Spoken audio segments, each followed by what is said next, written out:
Today I'm speaking with Marla Taviano. Marla, thank you so much for joining me today. Thank you, Tim. Glad to be here. Absolutely. I'm so glad to meet you. We have a lot to talk about, and I'm going to start with a bio, and you have a lot in your bio. You are a very, very busy person. You've done a lot, and you keep on doing a lot, and we're excited to meet you. But Marla lives in South Carolina, not too far away from me here in Atlanta. She has 4 kids and cats. How many cats do you have, by the way? Two cats. 2 cats? Very cool. Yeah. And she's a former missionary to Cambodia. She's also a poet, a writer, editor, and an advocate. We're going to talk about all that shortly. Her work chronicles her journey from conservative evangelical Christianity to a much more expansive, inclusive worldview. She has a passion for justice, for fighting racism, and for personal growth. She's also authored several books, including several poetry books. The books include Unbelieve, Poems on the Journey to Becoming a Heretic, Jaded, A Poetic Reckoning with White Christian Evangelical Indoctrination, and Whole, Poems on Reclaiming the Pieces of Ourselves and Creating Something New. Those are great titles and subtitles. I love that. I'll have the Amazon link beneath this video, so please do check out her books and like and subscribe and all that. I'm sure that's not the end of your writing. I'm sure we can, hit that little button to say notify us when she comes up with more books. Marla initially published several books in the mid 2000s, writing from a traditional Christian perspective, focused on topics like marriage and parenting. And I was looking at your Amazon page. I was almost triggered just looking at your old titles. But eventually, Imagine being me. I know, imagine being Joshua Harris. Eventually, she faced a faith deconstruction. And over time, Marla's personal experiences, which we're going to talk about today, they did cause a slow shift away from evangelical Christianity. She also shifted her writing from prose to poetry, which I love. I applaud that so much, finding that the concise, evocative nature of poetry was better suited to expressing her evolving beliefs and experiences.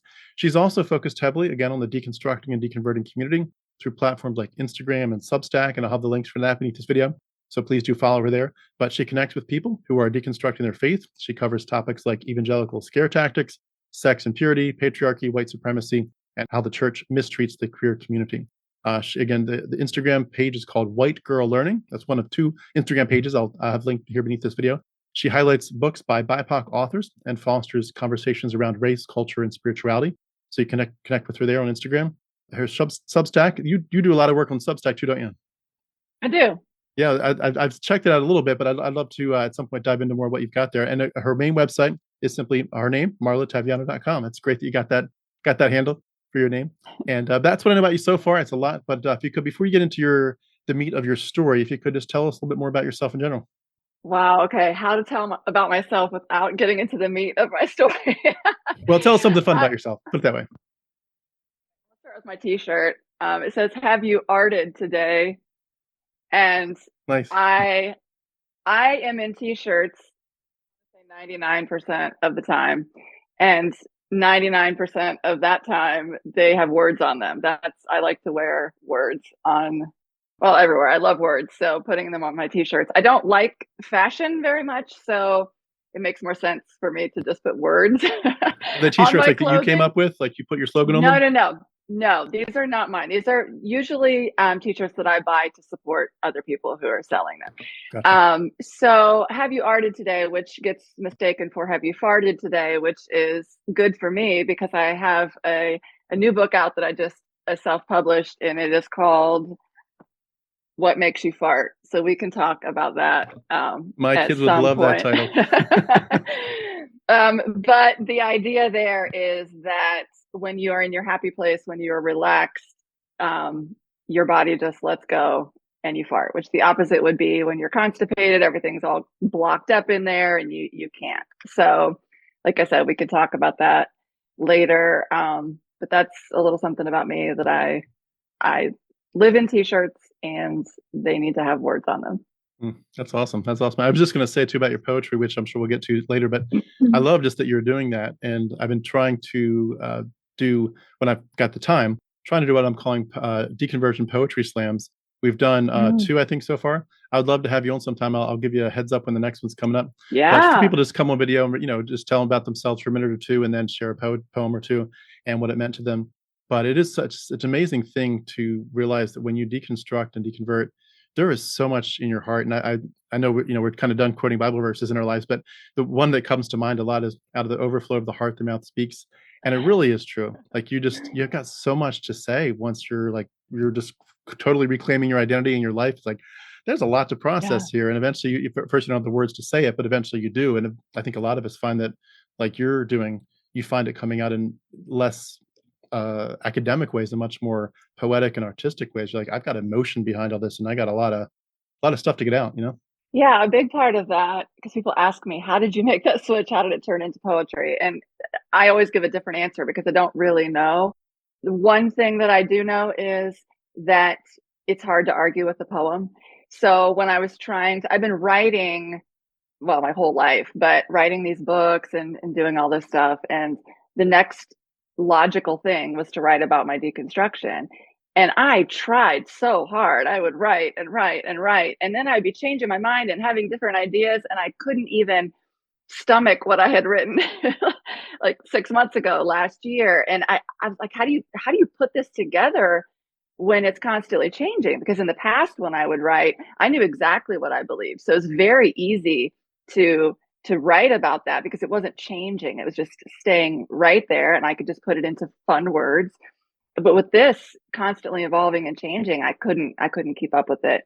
And a lot of stuff happened in my life, and then and then we had a pandemic, and people's attention spans are short, and everybody's putting their words out there, and I can't keep up with all of it. And I thought, maybe we scale back, carve that down, and just put it in little bite-sized pieces that people can read. And so essentially, when you can't say it all, say less. Like, just, and it's not my whole entire story, because I could go on forever, which we will probably see here in a little bit.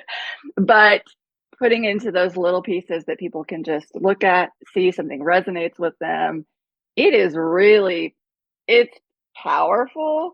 Like, if I still believed the same things that I used to believe about God, it would be a God thing for sure, because of how I have connected with people over these little words.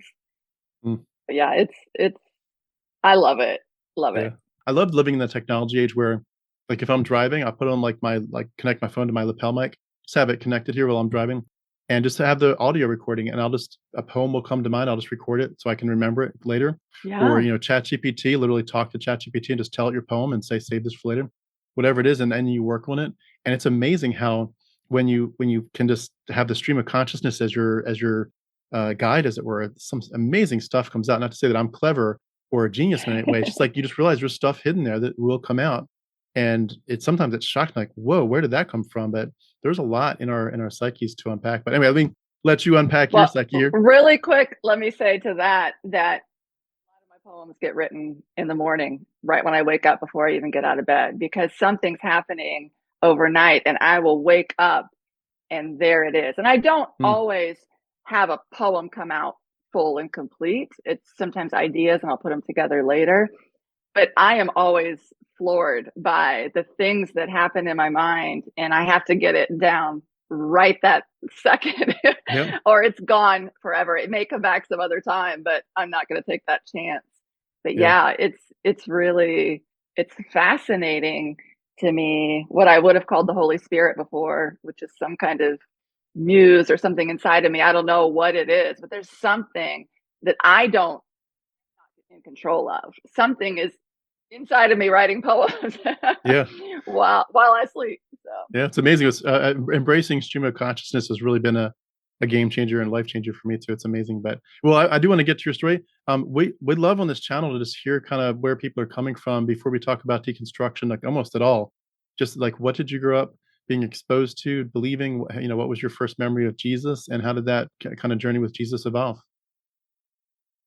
okay, so I will be honest with you. When you told me initially that you sometimes talk to people for 2 hours, I thought, 2 hours. There's no way we could talk for 2 hours. And then when you told me some of the things that we're going to go back and work through, I was like, oh, well, I could talk for 12 hours probably Yep. about all of that. Um, so I was born a an unseasonably warm Halloween morning, October 31st, 1975, in Dayton, Ohio. It was 75 degrees on this 1975 day. And my parents loved each other. They wanted me to be born, and I was. So they're very happy about that, and went on to have three more kids. I'm the oldest of four. And generally speaking, my childhood was very happy. Like, when people talk about abuse or dysfunction, any of that. That's not my story. I was happy. I'm pretty sure I was born on a Friday. I'm pretty sure that I was in church that Sunday. If not, then Wednesday. If not then the next Sunday. And I remember going to church, Sunday school and church every Sunday morning, Sunday night church, and Wednesday night church my whole life. So grew up I was born in Dayton, Ohio. And for people who aren't familiar with Ohio, it's a mid-sized city. But when I was getting ready to go to junior high, my parents did not want me to go to the huge junior high for that school district that I was in. I was at a small public school that I walked to. And so they moved back to the small town where they grew up, which is about an hour drive from there. I think 2,500 people in this little town. It's actually called a village. And it's West Liberty, Ohio. And I never told people where I actually lived growing up because they'd never heard of it. I'd always pick some kind of landmark like Columbus, which is an hour drive. An hour drive, that's another thing we do in Ohio. We say hours and minutes. We don't say how many miles things are. So I was 3 years old when I accepted Jesus into my heart. And I have a poem in one of my books about this. And I talk about how I would lie and tell people that I got saved when I was 4, because 3 seemed to be just nobody believed me when I said that I was 3.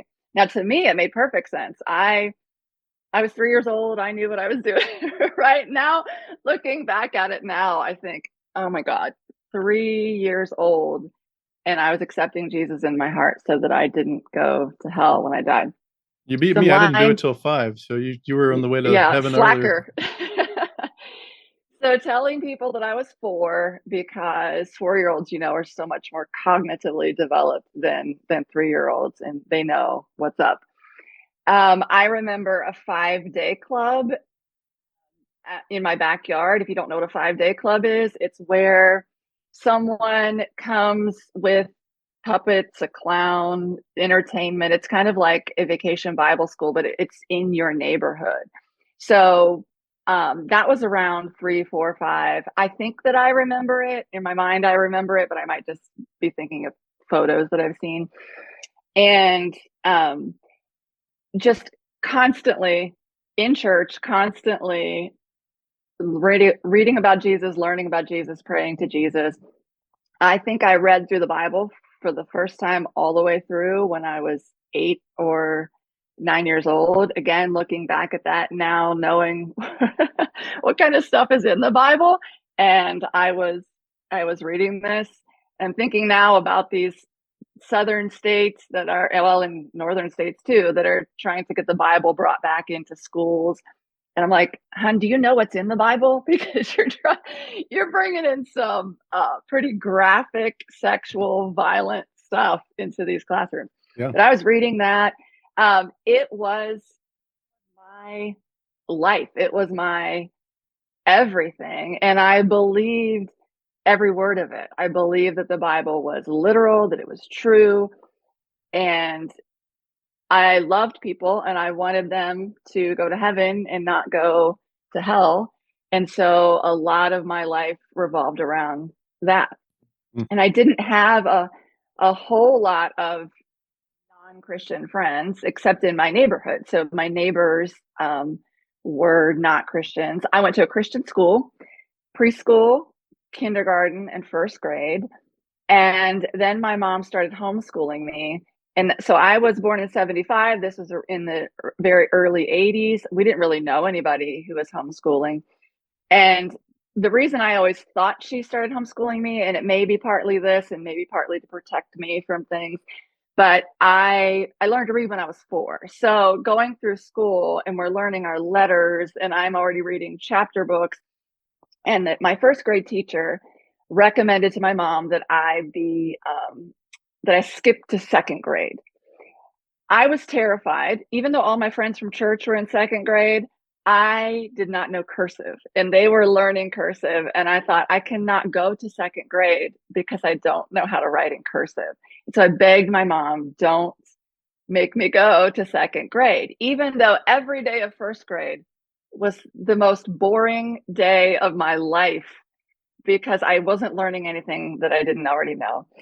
And so that was the point that she decided to homeschool me. For second, third, and fourth grade, I learned at home. We did a Becca, which is a Christian curriculum, which I now collect these books to do some protest art with because I now see That's awesome. the Christian supremacy, the whitewashing of history. It's just a lot of dangerous stuff in there. In fifth grade, I had gotten too much for my mom to handle. She had just had her fourth child, and we made the decision that I would go to the public school. It was literally just down the street. I walked to school. That was an adjustment for me to go to fifth grade. And then Yeah. we moved to that small town in sixth grade. Hmm. And again, I just kept on telling my friends about Jesus and witnessing to them and being a light in my public school. Graduated co-valedictorian in my class of 71 in 1994. My entire graduation speech was, was just the plan of salvation and some poetry and some different things that I'm like, this is my last chance to witness to this, all these people here.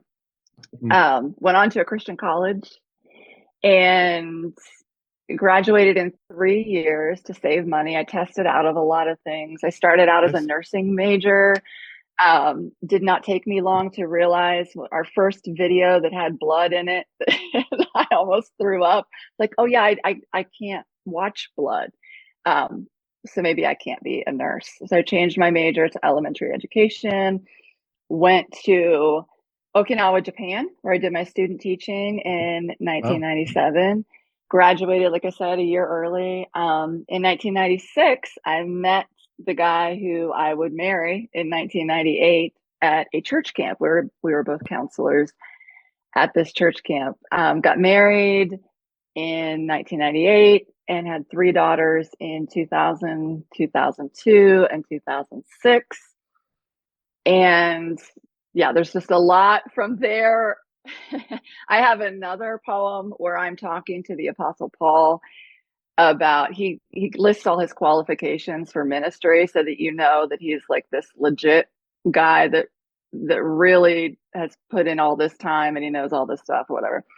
And I challenge him and say that my list is so much longer. I have been a missionary. I have started ministries. I volunteered in church. I was a Christian clown. I left that part out. When I was 8, we had a clown ministry at our church, and I was a Christian clown. I go Yeah. thrifting for books, and last year I found a book called Christian Clown Ministry for $1, and I bought it because how horrifying is Christian clown ministry. It's really terrifying, but Yeah. that's how serious I was. So if people want Hmm. to know how serious I was a Christian clown. That's how serious I was. I have 62 journals from 2000 to 2020 of me writing to God and talking to God, and Wow. I memorized chapters of the Bible. I preached a sermon once, which I started writing Christian books about marriage, sex, motherhood. Most of the churches I went to didn't allow women preachers, but toward the end there, I was at one that did, and so I've actually preached at a couple churches. And yeah, it was my whole entire life Hmm. Can I ask if you, until it wasn't. with when you were back in your teenage years and young adult life, what was like not your ministry and your drive for sharing the gospel? Like, what was it just like with you and God personally and your devotional time? And did you feel close to Him? Did you feel like He was kind of talking to you, or at least His presence was there and He was guiding you? Oh, absolutely. I mean, I talk to God constantly. I wish that I had kept my any journals or anything that I had written back then. I did not. I threw away just all the stuff from high school.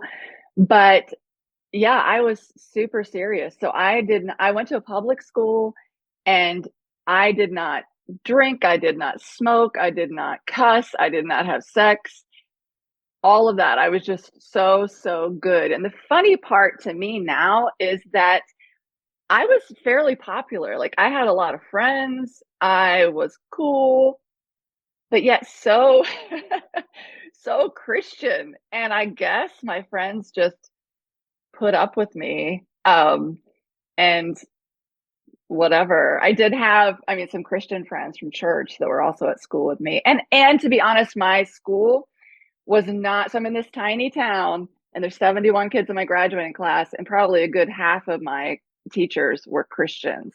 So it was still like this very conservative bubble there. And but yeah, I was on fire. I just wanted to be good, and I was. I was really, Yeah. really good. When you would have been sharing the gospel with someone back then, if someone had asked you, "How do you get saved? How do you have a relationship with God?" What would you have told them back then? There's a thing called the Romans Road. I don't remember it now, but you take people through these specific verses that are all in the book of Romans that kind of lead you through this. I was very active in my youth group. So one of the easier ways was to invite people to come to youth group where they could hear it there.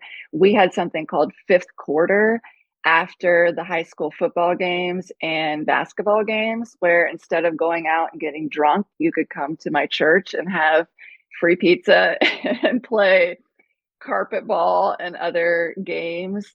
So there was a lot of inviting people to come to church with me.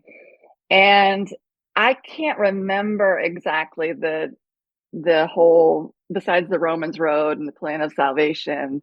Um, I think that if people asked me, why do you do this or why don't you do this? I would say, because of Jesus, because of what I believe. Um, and I was really persuasive. And like I said, I was kind of cool. So it, people, they weren't dismissing me very much. I mean, some people, sure, but so they were listening to what I had to say. And I've had people now. So then when I went from high school, college, and then to be a camp counselor for 2 summers, another poem I have is about a 12-year-old girl who was in my cabin. So I'm 20, she's 12. So now I'm 49, she's 40, but she remembers back to when she got saved in my cabin when I led her to the Lord. And she said to me, even back then, you were very loving and kind and you weren't pushy, and you like, this brought me to tears when she told me this a couple years ago, because of all of the regrets and things that I have about who I was back then. At my core, I loved people and I really deeply cared about their soul and their future.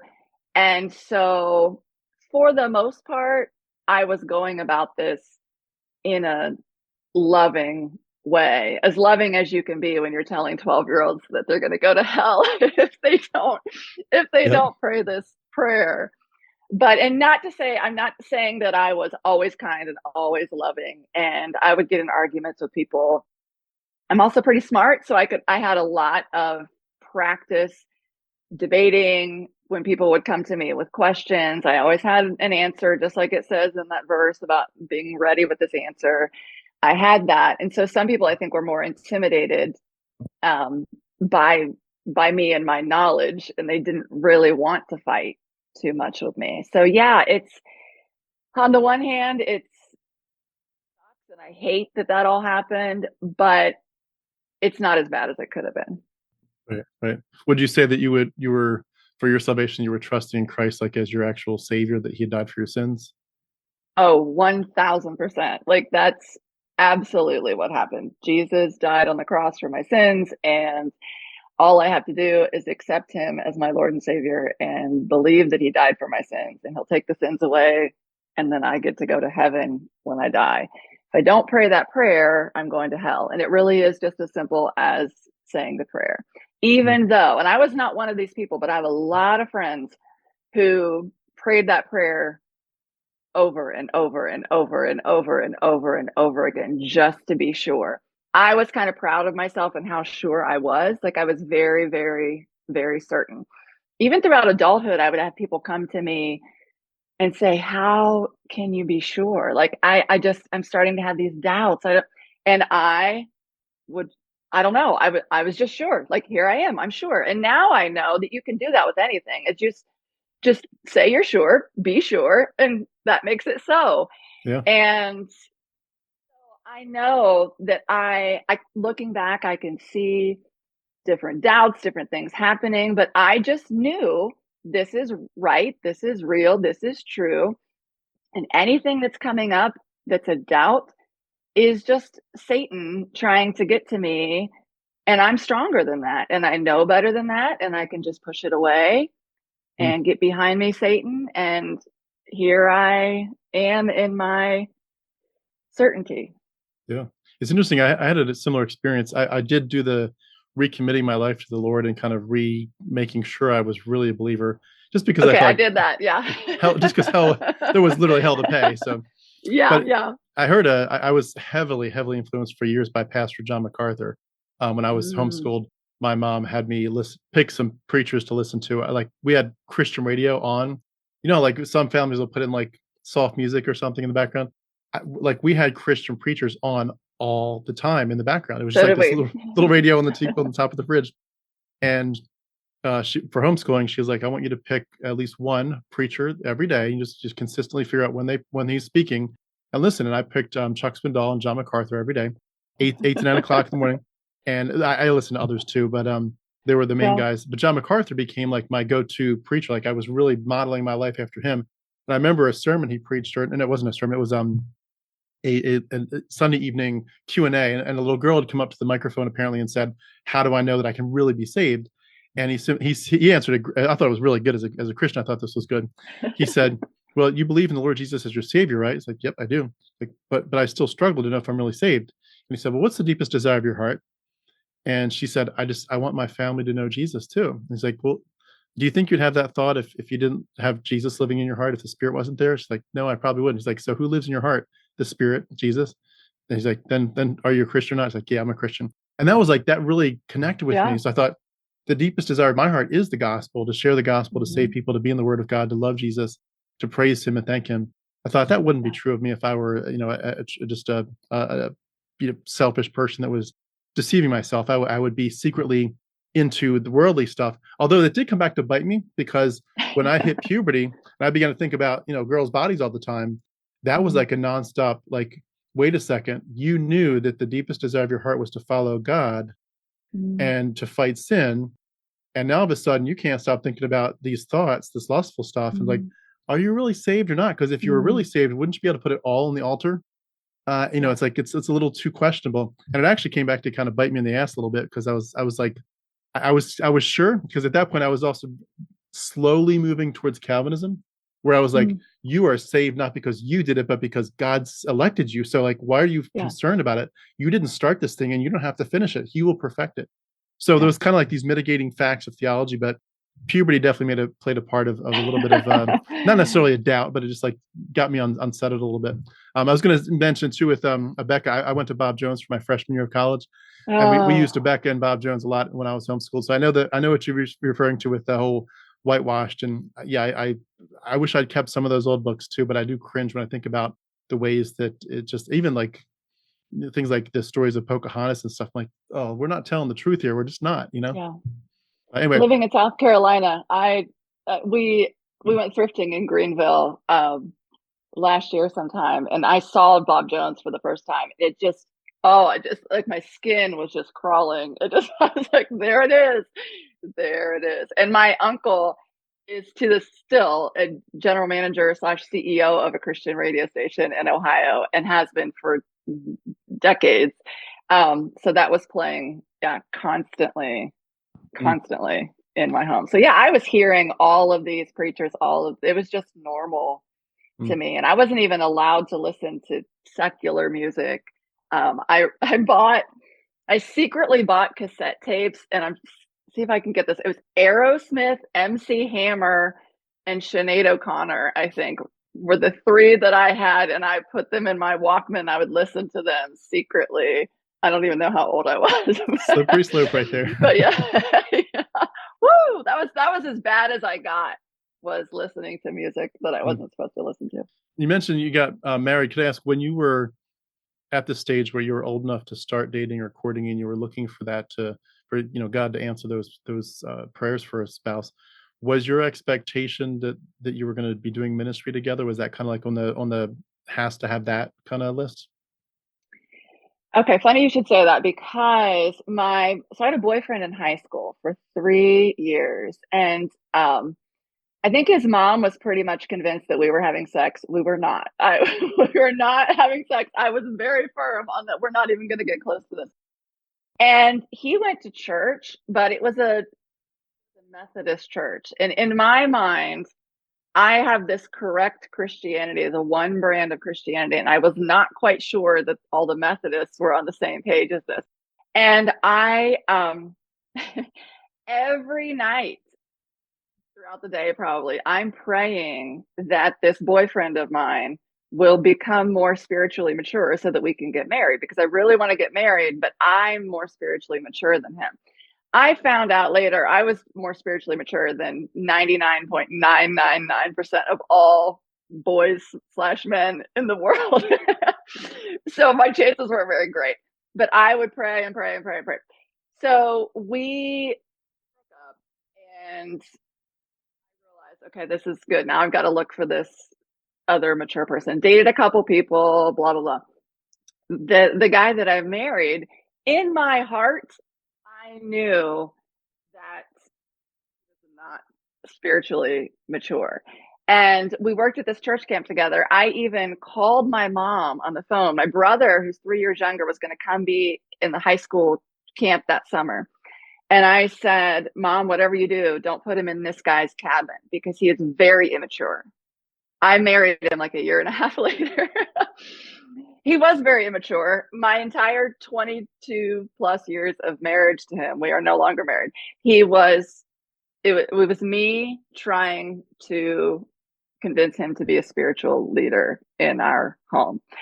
So as far as ministry goes, I was at the church camp for 2 years. He also was. So that kind of gave me the hope. Like, he worked at a church camp, so he's got to be, at least somewhat spiritually mature. No, no, it was not the truth. For quite a while, we do full-time ministry stuff, and he was into web design and computers. And I was trying to figure this out in my mind. If I'm going to be a missionary, how is that going to fit with this? And then technology started happening in web design and all of this, where you can have the internet overseas and you can do these different things. So then it did go into this, we can be in ministry together in the States. And then we were in Cambodia for 5 years. So it all worked out. But I thought I would be a missionary. Then I wasn't sure, and then I was. But I was always doing, whether it was full-time vocational ministry or volunteering and doing everything at my church and other Christian organizations. I was doing that forever, forever. It's just been the last few years that I have not been doing it. And I find other ways to help. And every once in a while I have like this uncomfortable moment, because it feels kind of like that, but I'm actually helping people that I really want to help in ways that I really want to help them, ways that fit with who I am. Working in the church nursery is not who I am. Going door to door to tell people about Jesus, not who I am. Proselytizing in Cambodian villages, not who I am. It's an amazing journey. I was just going to say too, with that desire to share the gospel and to be useful. I remember, like, it was a part of me that was probably somewhat proud of myself, maybe in an arrogant sense, but just I felt very frustrated at Christians around me who were not committed. Like that verse in Isaiah 6, where the Lord says, "Who will go for me?" And I said, "Who am I, Lord? Here, my Lord, send me." And I was thinking, I would see people all around me. It was a nice church, nice people, nothing wrong with them. But I was like, why aren't we like willing to give every last penny and anything we can. And that whole, I'm going to spend Sunday morning in church, but then I'm going to spend Sunday afternoon watching 4 hours of football. And it frustrated me a lot because I was like, we have people going to hell around us. We need to be more on fire. And it really was, though, in a positive sense, to me, it felt like the best life ever to give your life to missions and ministry. And I remember being very much influenced by, again, sort of the John MacArthur ministry, but a guy that was in his church who was a musician, Steve Camp. Do you know that name? Oh yeah. He was like kind of that guy that was like calling out the people that were living in Laodicea, as it were. They Yeah. were, and I remember he was talking about, he quoted some author who in one of his songs where he said, "I want to run a mission a yard from the gates of hell. Like I don't want cushy life. I want to be spent and wasted for God." And I kind of feel like there's a parallel on the other side of it where I know like it's perfectly fine as a deconstructed, deconverted person to just do a lot more self-love and focus on what you want to do. It's, you don't have, Yeah. none of that was real.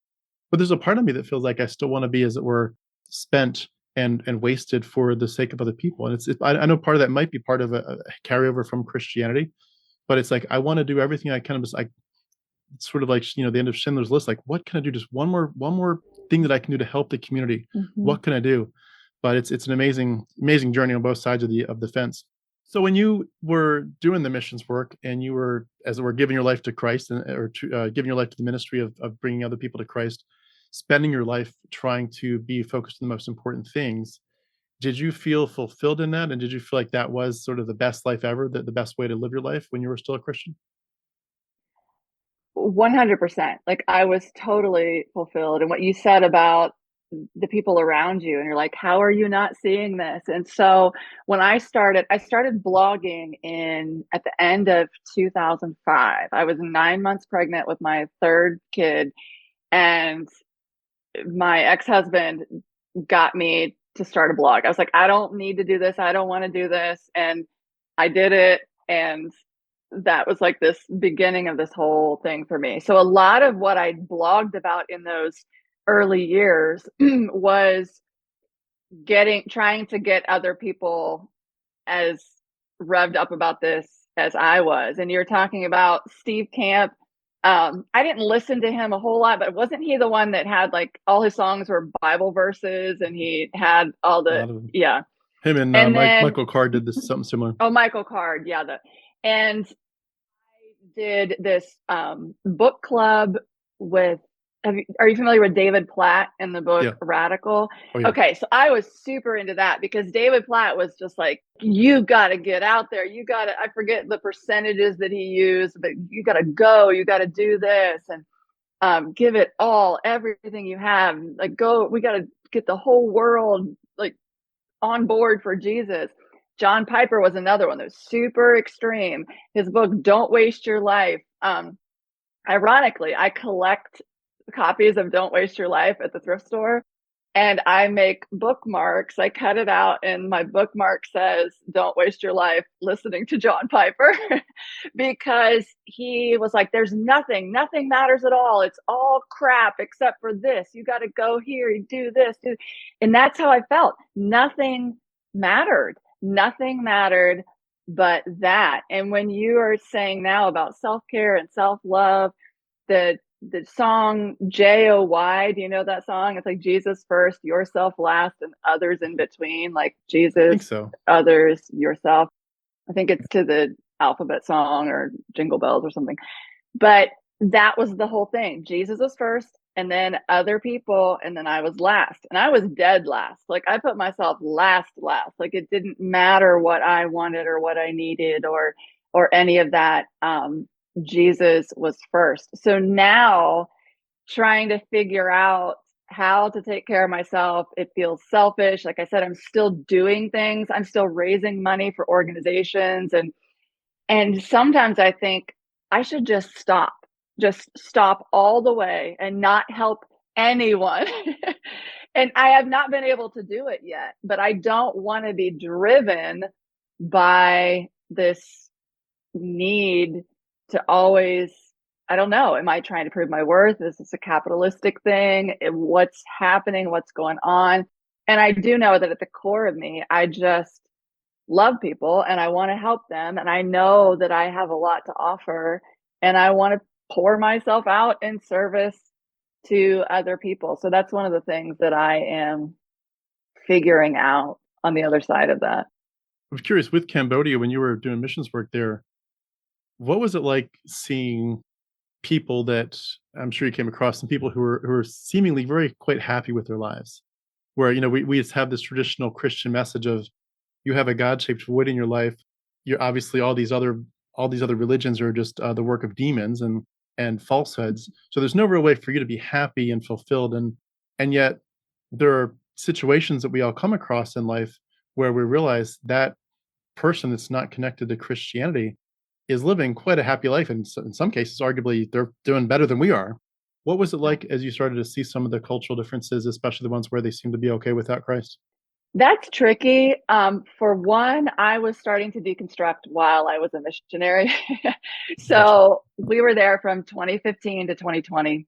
I was doing a lot of my deconstructing out loud over the internet. So I'm learning about things. I mean, it started around 2009, 10, 11, 12, but I was in the thick of it when we moved to Cambodia. The idea of people might have been happy without Jesus, but there was also a lot of poverty. So to say what I makes me cringe is when I see people going on missions trips, which I also did, going on mission trips and then saying, "Look how they're so happy with nothing. Like they have nothing and they're so happy."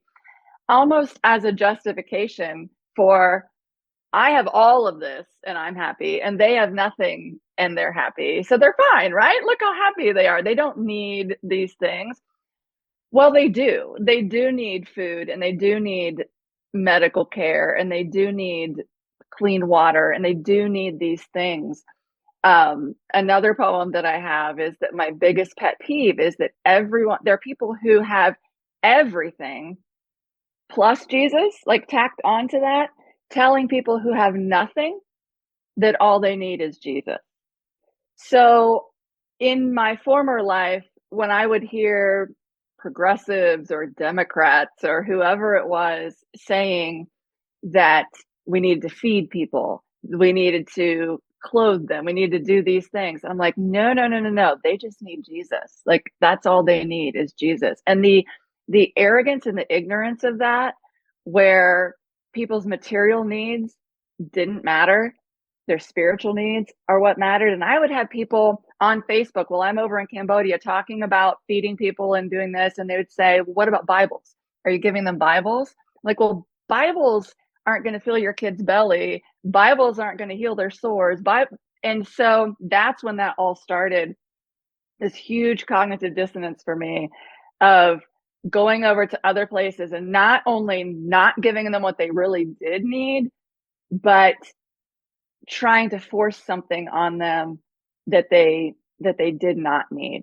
Someone who's not a part of my life anymore, she would go to Kenya every year and have these big, what she called revivals, and she'd send these things out and say like 420 salvations, blah blah blah, because they would get a free chicken when they came. So of course there were 420 salvations because you gave out 420 chickens. And there's a term for that. It's called rice Christians that someone made up in Asia somewhere, where you come to this revival or this thing and you get a free bag of rice, which is what you need. And then look, you're a Christian because you got the rice. And so seeing all of that strings attached to all of this, and so we helped build these bamboo libraries out in the villages. And for a while, we had like some of the Cambodians who were helping were Christians. So they would read Bible stories, they would do things. And at some point, I was just like, no more, we're not doing this. Like, how would you feel if you took your kid to the public library story time and it was a Muslim teacher and she was telling them this is what they needed to do to go to heaven? So that's what we were doing, is we were saying, bring your kids to us. We're going to tell them this thing that they need to have in their lives with or without the parents' permission.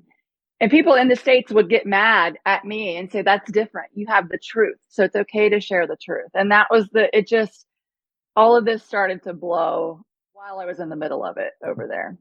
It's funny that you say that. I had a similar thought. I think even as a preteen, maybe there was a church that had their bells that would chime every hour, and you could hear it. For several different towns would hear it all. This just it was like a really old, massive bell thing that they did, and you could probably hear it easily 3 or 4 miles away. But they would play these Christian songs at times, and I thought to myself, if a mosque was doing something similar, would we be okay with that in this? And it really did bother me. And I remember it's the similar response of like, yeah, but it's a church, like that's a good thing, right? And it's amazing the dissonance and the way we just don't don't connect those dots. When you were looking at that though, when you were starting to question some of this stuff, were you questioning it more on the level of, I think our Christian culture is off, or our interpretation of some passages is off, or were you actually like deconstructing God himself? I usually tell people that the way it started was in 2010 when I was at the pool with my kids reading a book called The Hole in Our Gospel by Richard Stearns. And this man was the founder, I think, of World Vision. And he talks about visiting these Ugandan orphans whose parents died of AIDS and realizing that if this gospel that I'm bringing to them cannot improve their situation and their suffering here on earth, then there's a hole in this gospel. And talking about how Jesus would go from town to town and actually feed people and heal people and do this. He wasn't just going and preaching words, whatever they needed, however he could help them physically, he was doing that. And so for us to just take our little gospel, which is Jesus died on the cross for your sins, there's a hole in that. That blew my mind. Like that really, really disturbed me. I felt very, very uncomfortable. Like, I don't like this. But I could not make sense. Like, it made so much sense. And I thought, oh no, like, oh no, there's more to this. Then from there, we helped a Black pastor friend plant a multi-ethnic church. Trayvon Martin was killed in 2012, and one of my Black friends on Facebook said, "Why aren't my white friends talking about this?" I didn't have a clue what she was talking about. I start Googling things. I find out that I know nothing about means to be Black in the United States of America. I don't know anything about history. I don't know what Jim Crow is. I don't know any of this. And that started me on this path to wake up to that stuff and see how the church is actually actively harming people. From there, I started having gay friends. And that was one of the last pieces to fall for me, because I knew what the Bible said and I knew that this is wrong. There's a man, his name is B.T. Harmon. He did this blog thing, like 30 installments, called Blue Babies Pink, I think, and talking about growing up in the Southern Baptist. I think he was in Georgia or Alabama, growing up with a Southern Baptist preacher as a dad, praying every single day that God would take the gay away, every day, multiple times, over and over. And that was what finally got it for me, where I'm like, wait a second, why would God not answer that? Why would God not do that simple thing? Just make me not be gay. If it's wrong and I don't want to be it and I want to follow Jesus, just take it away. And he wouldn't. And then from there, it went to the pro-life, pro-choice issue, and realizing that these people who are fighting for unborn babies are really into guns and are really into not giving women any help with their babies when they're born and all of this. So it was like, and we moved into an apartment complex before we moved to Cambodia.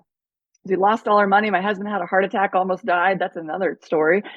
But we had no money. We lost everything. So we're in this low income housing. All of our neighbors are Somali and Eritrean refugees, and they are feeding us when we have less money than they do. They're bringing us into their apartments, feeding us these meals, loving us.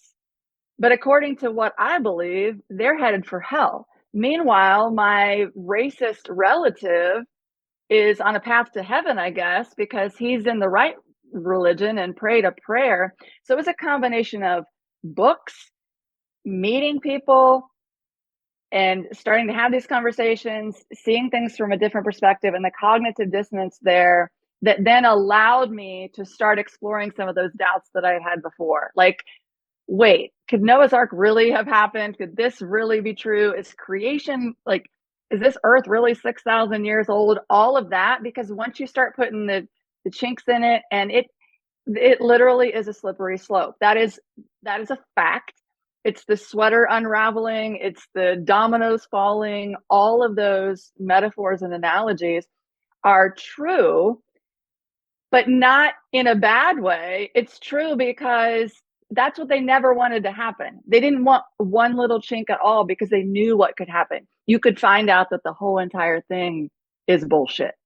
And that's what I did, is I found that out, and I write about how I really don't care what you believe as long as your beliefs aren't harming people. So say young earth creationism. My dad believes that the earth is 6,000 years old. Whatever, who cares what you believe? Except you believe that because you believe that the Bible is 100% literal and true. So you believe that my gay friend is going to burn in hell. So all of this is connected. So your beliefs, if they're harming people, then I can't do that. So I have a lot of friends who are still Christians. I have friends who are pastors, but I don't have friends who hold on to beliefs that are actively harming people that I love, people that I know, people that I don't know. And so that has been my cutoff point now for whether we can be in relationship or not, is if your beliefs are harmful to people. One of the things that I think a lot of people on the journey that you're describing, they would come across in their emotional response to this, how to process it, is that fear. Like when you realize you might not be able to say at first, I'm on a slippery slope, because there might be just a part of you that just says, I have some questions, and maybe I'm even approaching this from an apologetics perspective. I want to be able to better respond to these questions. But eventually you do realize something's changing, and I feel like I can't go back to where I was before. These questions are better than ever, but they're also weirder. My life is weirder now, and I can't quite figure out how to return to the simplicity that I used to have. But the fear that comes in for a lot of us at some point is, I mean, there's a couple ways I could say, but you could fear that, number one, you're just being heavily influenced by the devil and demons. You could fear that you're becoming a liberal and a feminist, horror of horrors. You could fear that this is a sin issue, that you've harbored a secret sin, and it's the seed has grown, and now these doubts are part of the outgrowth of that.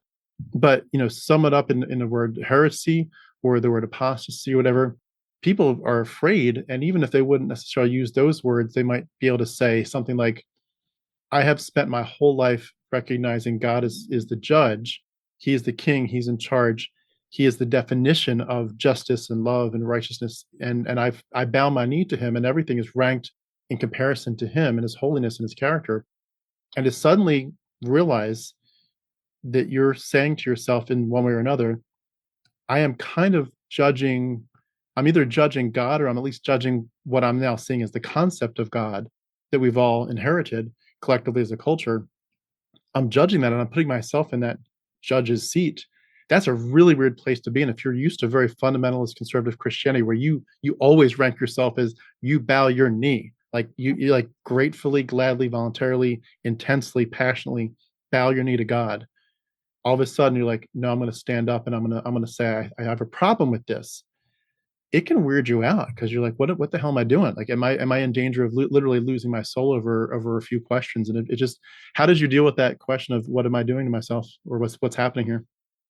I would have to go back, and thankfully I can go back. I am currently going back through my journals, and they are very triggering. I'm on journal number 8, and I have 62. So not only is all this stuff about my ex-husband, who cheated on me for 4 of the 5 years that we were in Cambodia. So there's going to be some of that, looking through all that. But so 2 of the things that I'm looking for as I go back through this are things about my marriage. And then also, when did my views start changing? So when I said that it started in 2010, I actually was starting to question the rapture and the tribulation and all of that around 2007, 2008, which I did not remember until I looked back in my journals where I started. And I can't even, right now, I can't even tell you what all happened right there, but I was very much a believer of the end times. I read all the Left Behind books, all of that. And then there was some kind of chink there, something that happened. I was like, wait a second. So that's actually where it started. What I will say is that I went very, very slowly. It was slow, it was methodical, I was very serious. I did want to know, because I had told people before, if what you believe is true, it should be able to hold up to scrutiny. Like it should. So you can question it. You can read something else. You can see. So I knew that. It wasn't like I wouldn't let anything in. But then when I would start reading things or hearing things from other perspectives, and these were generally people who also loved God. Or like I said, my friend who was gay, but loved God just as much as I did. So that's where it started to get, or my Muslim friends, super duper devout. Like they are stopping what they're doing to go wash and pray 5 times a day. I'm not doing that. They're fasting for an entire month. So things like that, where meeting other people and being able to work through that cognitive dissonance little bit by little bit by little bit by little bit, that's kind of what kept me going. I can't tell you right now if I know that I was terrified. I know that I had fears and doubts and what have I done? Like I've just opened up this Pandora's box of something. I know that my sister disowned me over this. I lost all kinds of people in my life. And maybe some of that I've just kind of pushed away or haven't thought about it recently. But the slow trajectory of this, the fact that I was in Cambodia and everyone else was on the other side of the world, also gave me some space to process this and figure it out on my own. So it's kind of in this little incubator that I had made, and I could do it. What I will say now is that 2020, for example, when George Floyd was murdered, and I had people come to me who had unfriended me on Facebook when I started talking about racism in 2015, 2016, coming back and saying, now I see what you were saying. Could we be friends again? So I have this whole big, long, I said the luxury of taking my time. Whereas in the year 2024, you no longer have that luxury. I didn't really have the luxury. What I had was white privilege and being able to be safe while I figured all of this out. And so what I hope to offer people is that they can see that on the other side of this, I am not only okay, I am free, I am whole. Now, is my whole life, is everything great and wonderful all the time? No, but it's actually a lot better than when I was a Christian. Like I went through hell all the time. God was just refining me and doing all that stuff with me. And I never, ever blamed him once. And I gave him all the credit, me, all the blame, all that. So yes, there was fear, there was terror, there was what have I done, where, whatever. But on the other side, when I actually no longer care what the Bible says about XYZ, do not care at all, that's where the true freedom comes. Because for so long, I was trying to hold on to certain things while I had my mind open to other things. And it was hard to do. And I write poems about knowing I had to choose. You're making me choose between loving people and staying a Christian. And I'm going to choose people. Like if unbelieving, if being a heretic is what I have to do to truly love people, that's what I'm going to do. That's what I have chosen. And that is so freeing, such a weight lifted off my shoulders. And I will still, to this day, like study some things or whatever about the Bible, but I actually don't even care anymore about the Bible. For the longest time, I would find the verses that did support the things that I believed. I would read God and the Gay Christian by Matthew Vines, where he gives examples and historical examples and talks about how homosexuality wasn't in the Bible. This doesn't mean this. You can still be a Bible believing Christian and support gay people.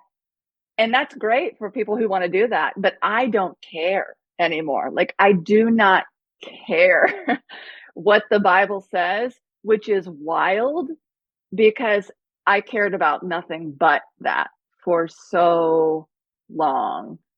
So I get when people are scared. What I want to be is this beacon of hope to them, that you can get through this. It's kind of like divorce or other things that have happened to me. Your husband can cheat on you, he can leave, you can get divorced, you can be a single mom in the middle of a pandemic and you just moved back to the US and you don't have a job and blah, blah, blah. And you can survive. You can get through it. You can get through this deconstruction. And so my poetry and my books and the things that I do online are kind of me guiding people and helping them to see that on the other side, it's okay, it's better. When my ex first left, and I would have people in my life tell me, you're going to be so much better off without him. I knew that in like deep inside of me, but that didn't mean that it wasn't the most painful thing that I had ever experienced. Like, it was hellish. I was just insomnia, anxiety, tears. Like, what am I going to do? Like, the betrayal, all of that was so much pain. And then I did get to the other side that they were talking about. It didn't mean it wasn't hard. Same with evangelical Christianity. My life on the other side of both of them is so much better, but it doesn't discount the hell that I had to get through. And I would like to spare people some of that hell, but I can't spare them all of that hell, especially if they have people that they love in their lives that are going to disown them, like my sister did with me.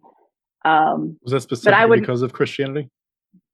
Yes, it is because of the things that I started talking about online. So I was in Cambodia, she was back here in the States, and I started talking about white supremacy and racism. And I started saying, maybe it's not so bad to be gay. Maybe you could be gay and a Christian. I started talking about how we're not going to share the gospel in our bamboo libraries anymore. This whole thing, bit by bit by bit, that just really got to her. She was one of those people that was so plagued by doubts and felt like she was a bad person because she doubted. So her whole entire life was like gripping onto certainty with everything that she could.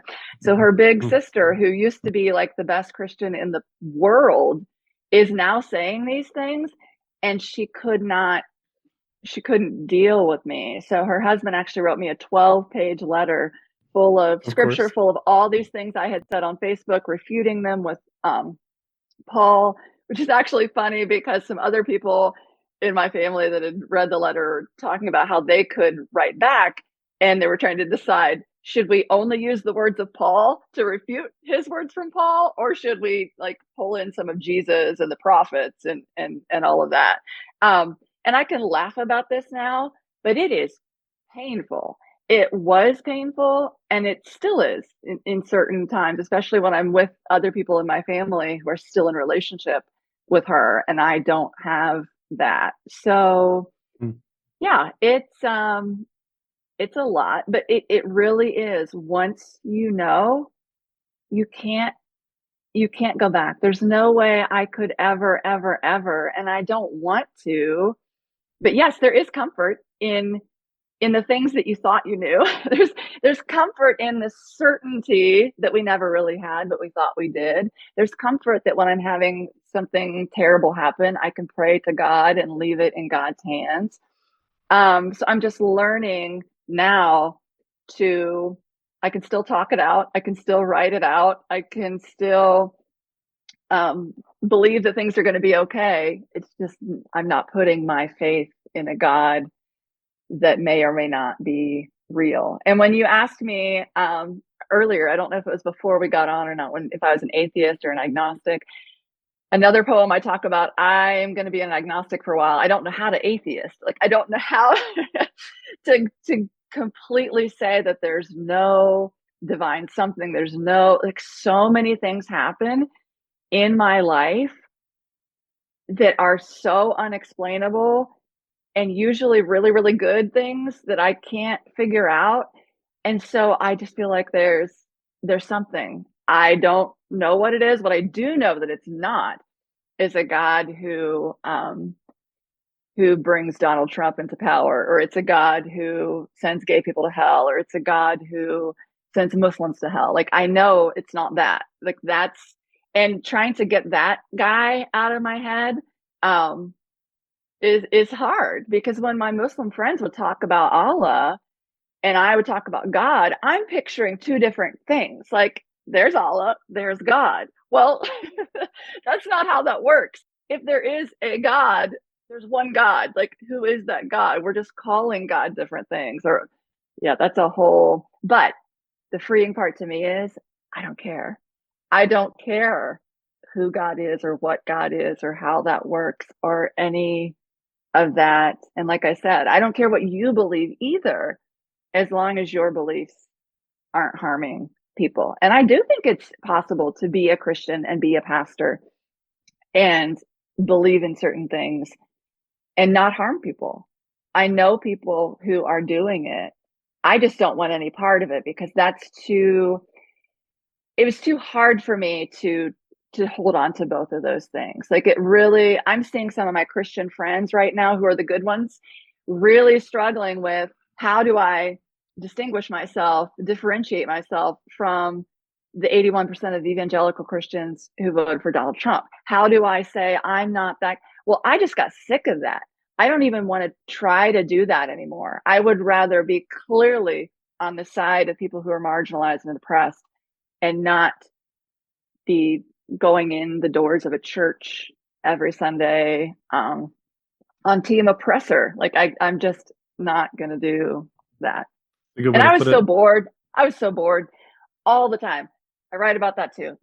So bored out of my mind, from when I was little and sitting in church to when I was big and sitting in church. So boring. Mm. So boring. Like, I can't tell you how happy I am that I don't have to sit there and be bored and write books. I wrote a lot of my books while I was sitting in church.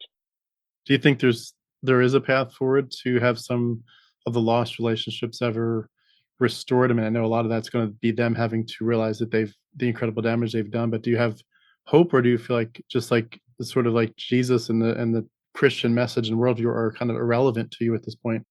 Do you feel like there's a certain breaking point where you have to say, like, "Look, you all burned the bridges so badly. Of course, you're still welcome in my life, but, like, you've done so much damage.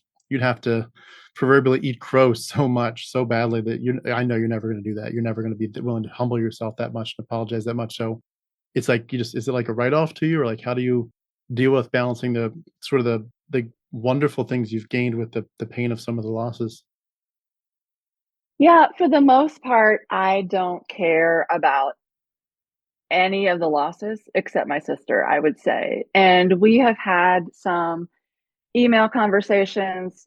She made a shift at some point.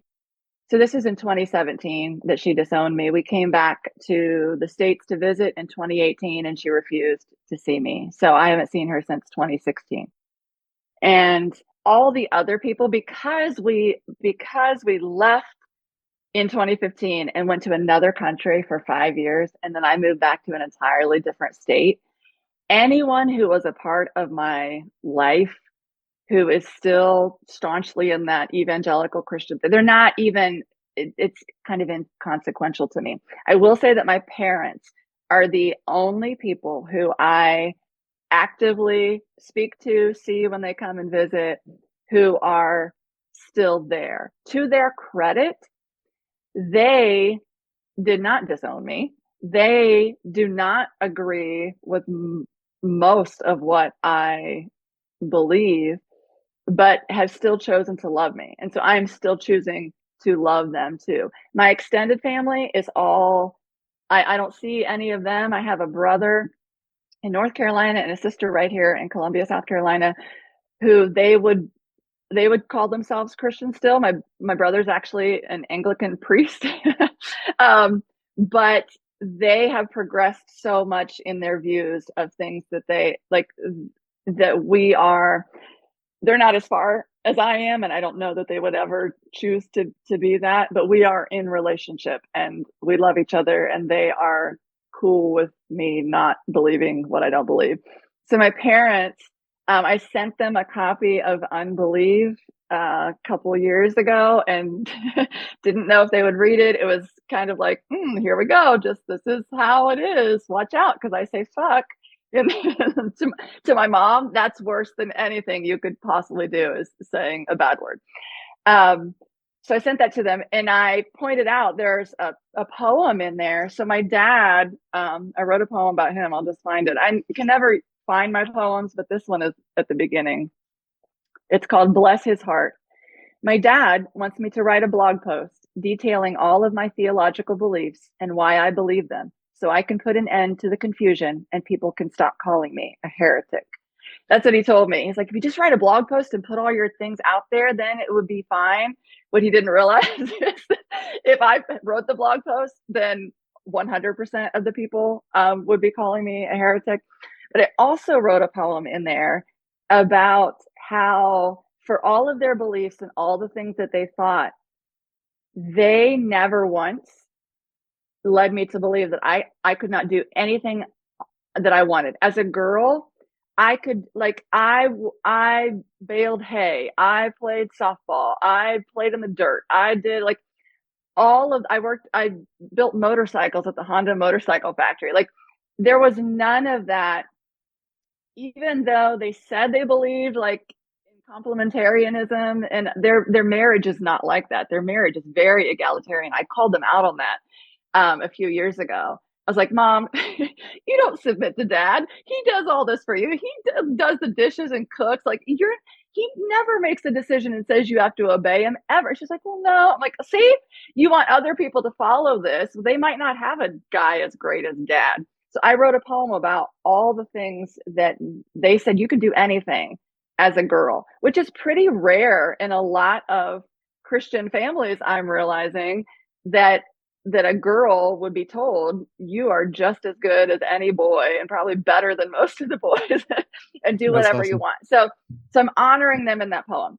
The next two books, Jaded and Whole, get progressively away from Christianity, more bad words, more things that I don't believe. And they actually came to this, well, long story, but they bought my second two books. And my mom sent me a text a few months ago and said, I read your books and now I know what you believe. And I would like to send you a book that shares what I believe, and I would like you to read it.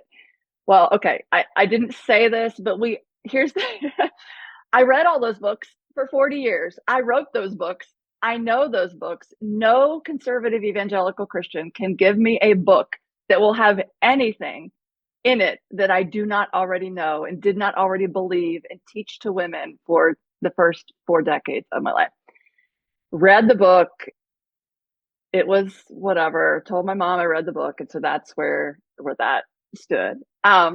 So we are in a relationship, but we don't agree. And I just see them a couple times a year. I have not been back to Ohio, which is where all of the people who don't like me live. And it's probably not as bad as I think. They're probably not really thinking about me. They probably don't care about me.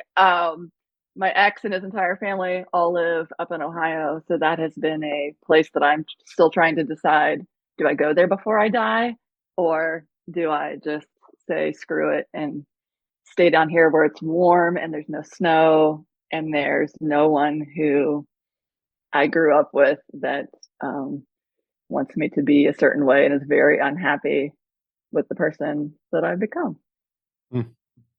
What a journey. Just for clarification of your timeline, what would you say was the last year, or like how long ago did you kind of draw a line in the sand and say, I'm definitely not a Christian?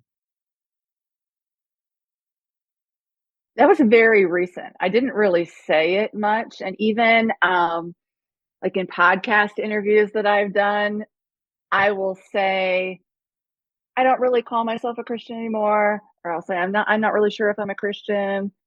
Um, so it's probably like in the last year or two that I even bothered to say, well, I'm not a Christian, because I can't, I'm not holding to any of the things that being a Christian means. So the only thing I can say is I used to be a Christian, or I was a Christian for a really long time.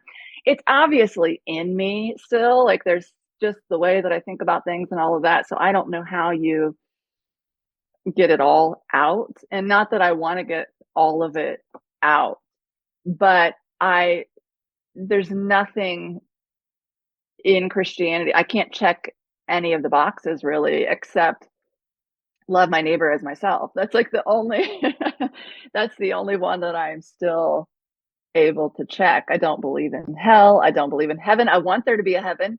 I desperately want there to be a heaven.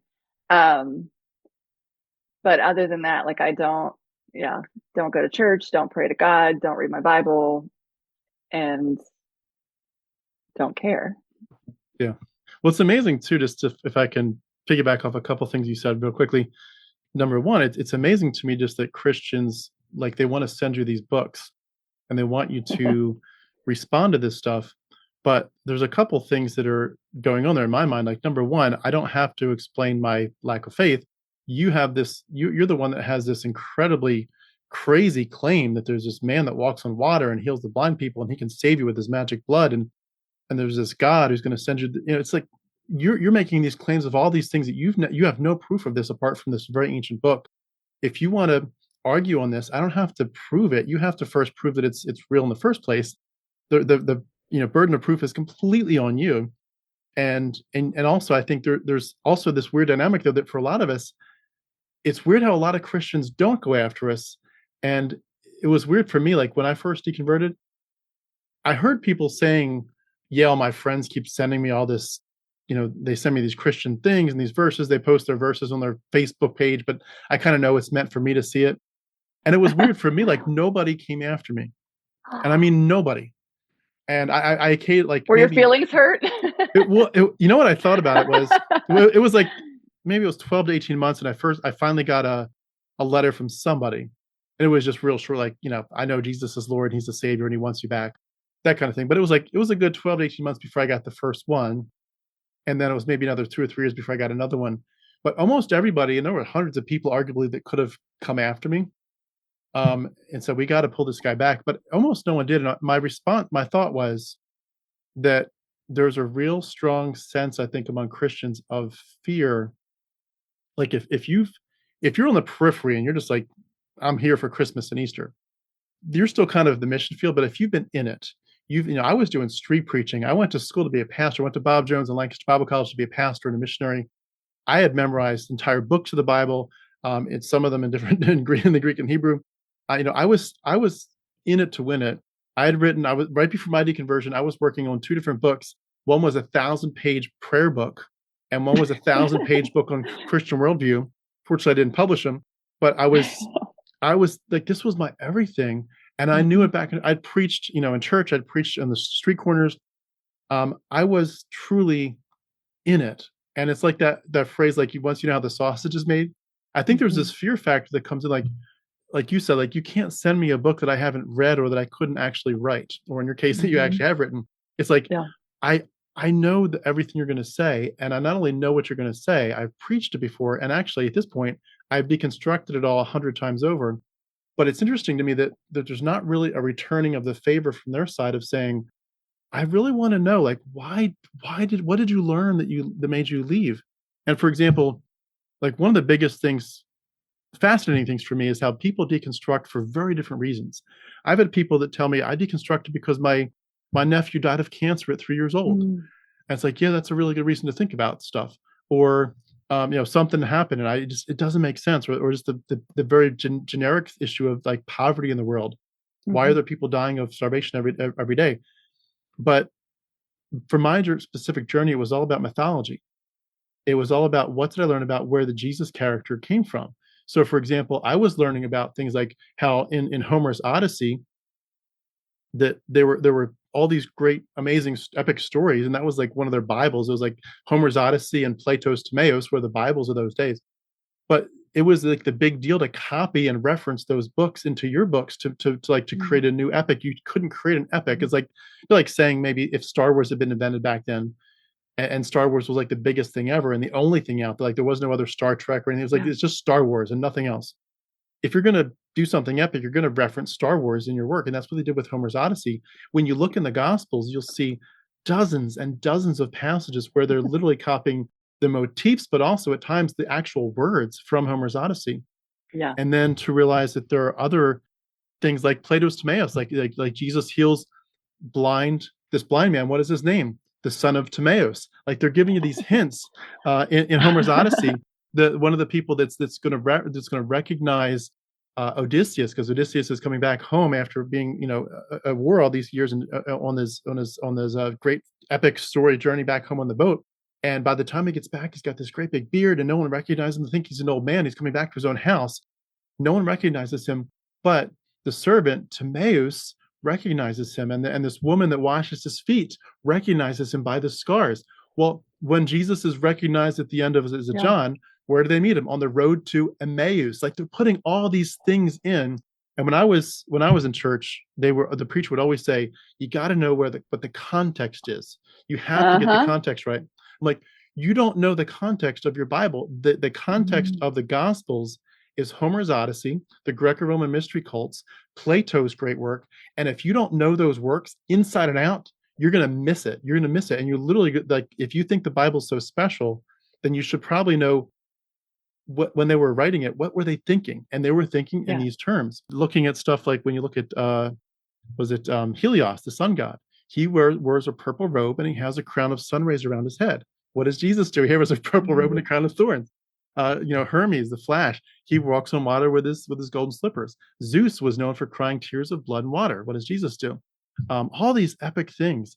Of course, Dionysius, he's turning water into wine, riding time on a donkey. It's like when you recognize it, you're like, I wish you all knew this stuff, and I could go on about this stuff Mhm. for hours. When you look at Christians, you're like, they're not asking in return, why did you leave? What did you learn about this? Or even Yeah. just even not even mythology. It's like, let's talk about hell. It's weird to Mhm. me. I mean, does it weird you out that they really don't want to know? But does it seem like there's like this willful ignorance on their part to say, I don't care about like your concerns about eternal conscious torment. I don't care about your concerns about the lost in the world. I don't care about your concerns about the gay people. I don't care about where the gospels came from. I just don't care. I know Jesus is real. He's in my heart. He lives there, and that's all I need to know. It's definitely it's privilege. If you don't have to know what's happening, it's because you're fine and you're comfortable and you're more comfortable not knowing. And it just goes into all these different areas. Example, when I didn't know about Trayvon Martin and I didn't realize that black men were getting shot down by police in the streets, and I didn't know about the school to prison pipeline and the slavery to like I didn't know any of this. I didn't have to know it. It didn't affect me. Policemen to me were people who came and helped me when I needed help. They weren't people who came and hurt me because I was doing something they didn't like or thought I was or whatever. So, as a white Christian in this country, I'm the one who gets to be safe. And I'm the one that nothing, like when people talk even now about, I don't really care about politics, I'm not really into politics, then you're not being harmed by policies. Like things aren't happening to you. If you don't have to care, then you are in this position of privilege. And so, yeah, it's it's not wanting that comfort to be disturbed. And that's what it was with my sister and with me and with other people who don't tell me that. I don't want to see that. I don't want to know about that. I don't want to know that this is happening. Then I'll have to do something about it. I might have to change something. Then you've got like all of these vegetarian wives or trad wives or people who are like women who are upholding the patriarchy. The patriarchy does not work without women to hold it up. Why are they doing that? Because they are comfortable in this system. They have their nice house. They have their husband working. They have their kids safe and in this neighborhood. It's working for them. So they're going to uphold it. It's not working for these people. But that's the whole idea, is that it's so comfortable for me right now. And if I start questioning any part of it, it could fall apart. It could be really bad for me. Like it could be a bad thing happening to me. Like example, I think of, and this is, I mean, I don't know these people, but JD Vance, who apparently is going to be the vice president of the United States, who is married to an Indian American woman and has 3 brown children, while he is spouting off about immigrants and telling lies and doing all this and wants to deport all these people. And you see people saying, what is she thinking? Like, what is she thinking? Well, I don't know. Could be that she's comfortable. She's happy. She has everything she needs. And so she doesn't need to think about that. And she's going to uphold that because that's what she has, this privilege and this comfort. And I think that's what it boils down to, is not wanting your comfort to be disturbed. This is what I say about people who their main cause is abortion, because caring for an unborn child doesn't cost you anything. You don't have to do anything. You don't have to help anyone. You can just spout off from your couch, blah, blah, blah, blah, blah, don't kill the babies. And there's nothing that you have to actually do. What if you had to bring a pregnant teenager into your home and care for her and take care of her child? What if you had to do this or that? It's about whatever makes me comfortable. That's what I want. And so for my sister, I mean, to her credit, I made her very uncomfortable. She told me, she got rid of me, and now she can be comfortable again. And I couldn't do it. Like the cognitive dissonance was too much. I remember years ago watching this documentary where this guy was like saying stuff about George W. Bush and George H.W. Bush and the family and how they did this. And I was like, what? No, like they're Christians, they're godly men. This cannot be true. Like that kind of, be back in the day when I when I thought that. But you, if you want to live in your comfort, you can't start letting the truth come in. Which is why now we've got all of these young white males voting Trump into office, because they're starting to feel like, oh, my rights are being taken away. I'm starting to feel uncomfortable now. It's not good enough to just be a white man. I have to whatever. So there's always that wanting to protect your own comfort, wanting to protect your own privilege, not wanting other people to encroach on that. And I don't remember what your question was.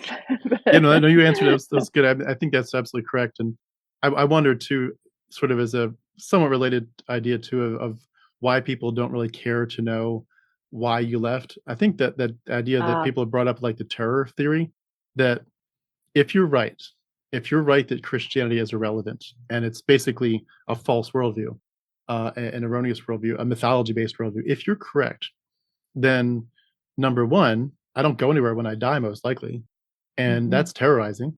But number two, like Paul himself said, if Christ is not raised, then we are of all people to be most pitied. I have literally wasted my life, and I've not only not done good things, I've done some very bad things, and I've spread lies. And the terror theory of like I'm very comfortable, and if I leave this, not only do I lose my comfort, but also I have to face the fact that there's a whole bunch of ramifications, and I just psychologically can't go there. That's too intense to think about. And I appreciate that you said that you wanted to go to heaven. It's interesting when I interview people, a lot of people will say the opposite, with like, it was just going to be so boring. I can't imagine forever and ever and ever. And I always feel like I don't quite get that, because my vision of God in heaven was that he is so far beyond brilliant and amazing and beautiful that if you got there, there is no way that you would ever get bored. Like, you really think the God that made the universe is going to give you a place that you're going to be bored? And the whole idea of like, well, I get that, but 100,000 years is probably enough time. Like, let's like, remember in Homer's Odyssey where he's in that island with those, is it Circe or somebody, but the goddess, and he's like, this has been great that you all let us stay here with you, but I need to get home. We've been here for what was it, 3 or 4 days? And she's like, you've been here for 7 years. And he's like, no way, we've been here for a few days. He's like, no, it's been 7 years. And it's like, you don't think God can make life and eternity Yeah. feel timeless? Like, you really think that? So I've never had anything but grief over the loss of heaven. And I'm just curious, how did you deal with that? And knowing that at this point, even though we want it, and we can certainly imagine and have great dreams, and like I love that movie, What Dreams May Come with Robin Williams, if you've seen that. Mm. We can dream and we can hope, but at the end of the day, the evidence certainly points to the idea that the supernatural is not there and heaven is probably not real. How are you dealing with just knowing that your life is probably very finite, and that at the end of your days, that's the end of your days? How do you deal with it, and how does that change what you do with the days that you do have remaining? I'm not dealing with it very well. To be honest, I am terrified and working on my terror and my anxiety on a daily basis, terrified of the thought. For me, it is primarily the thought of a future without ever seeing one of my kids again. That's it. It's just, I die and I never see them again. They die and I never see them again. And that is it. And that's just comes from the deep, deep, deep love that I have for my kids who are young adults. But I just love them so much. So that's the thing for me. The second part is the idea of I have a lot to do. Like, I want to write more books. I have all these ideas. If I died, it's not going to be out in the world. What's going to happen? Blah, blah, blah. So that, yeah, that's the main thing for me. And what's really hard for me, like guns are hard for me. One of my daughters is a personal trainer at the gym. Just last week, she was at the gym. She drove by Bojangles, which is a restaurant we have down here in South Carolina. You probably have it in Atlanta. I Yeah. had never heard of it when I lived in Ohio. But there's all these police cars in the Bojangles parking lot. Find out that a 22-year-old man shot a 40-year-old woman in the parking lot, and she died the next day. Guns are terrifying to me because at any point, one shot of a gun from someone who doesn't care and has lost their hope or is angry or whatever, and that could be the reason that I never see my child again, or that I am gone forever. The other thing is car accidents. So in an instant, that could go away. And I know there are diseases, like I'm trying to think of all the ways that people can die, but guns are the ones that terrify me the most. And every day, it's like a mantra, a thing that I do where I'm just like calming my heart down and trying to stay in the present moment. Today, I am alive. Today, I have them. What can I do today? And make the most of today without putting all of this pressure on me that I'm going to have to write for 24 hours straight or do all of this and so it's a balancing act. And some days are easier than others. Sometimes I can just go in the car and I'm fine. I'm not thinking about anybody potentially getting in a wreck and being killed. And other times it's just like gets me by the like chest and it's like a clenching. But since I don't pray anymore and I don't believe that God is going to protect my kids. And here's the thing, God never protected anybody. Hurricanes come through, right? And you see people say, God protected me in my home. Meanwhile, your neighbor's home is flattened and their whole family died. Like, that's the kind of stuff that I cannot do. Like, that triggers me. Anytime someone thanks God for protecting them while someone else has been killed, or I can like, I just boil up inside and I can't do it. Mm. So the idea of just staying present right now, like I said, right now we're alive, right now I am here, right now this, and not spiraling into potential future things that may or may not happen. I wish I knew, but I remind myself, my friends have had their kids die when they were like trusting Jesus with everything. My husband cheated on me while I was trusting Jesus. He had a heart attack and almost died. All that stuff happened while God was apparently on the throne of my life. And so it is scary, but it's always been scary. And if I can just calm my heart down, and I can do that now. I used to, like, the insomnia, I'd wake up at 4 a.m. in terror, and I can talk myself back down and just, it's okay. We'll worry about this tomorrow. We'll think about it tomorrow. Right now, we're just going to go back to sleep. And I can do it now. I'm getting better at those kinds of things. And generally speaking, I am a very happy, joyful person. The last couple of weeks after the election have been rough, and this is kind of a weird time for me with a lot of memories and things that happen around the holidays and stuff. But overall, I feel peace and I feel joy and hope, and I sit at my desk and I make poem art, and it's a really good life. I feel like so many things that you just said, like you took the words right out of my mouth. It's an amazing journey, and I think the one of the hardest things for me is when Christians seem to make light, make little of what a journey it's been for those of us who've escaped. They obviously say stuff like, "Well, you just wanted to sin," or this or that. I'm like, "No, there was no sins on my plate," and it's like the losses are overwhelming. But like I really wanted to live forever, and I still do, and I can totally echo the idea of you got things to do. I remember I was telling somebody, I forget if it was in an interview context or just chatting, but saying, look, if I could live like I think they said something like one lifetime's enough for me.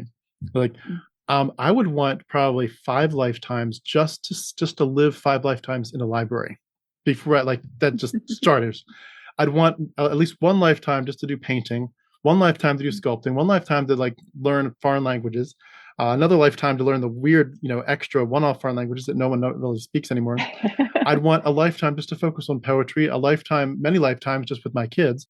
I want a lifetime to do farming. I want a lifetime to just travel. Like, and if you could add in space travel, like, the universe is, if God's giving you the whole universe to travel through, like that just exponentially grows.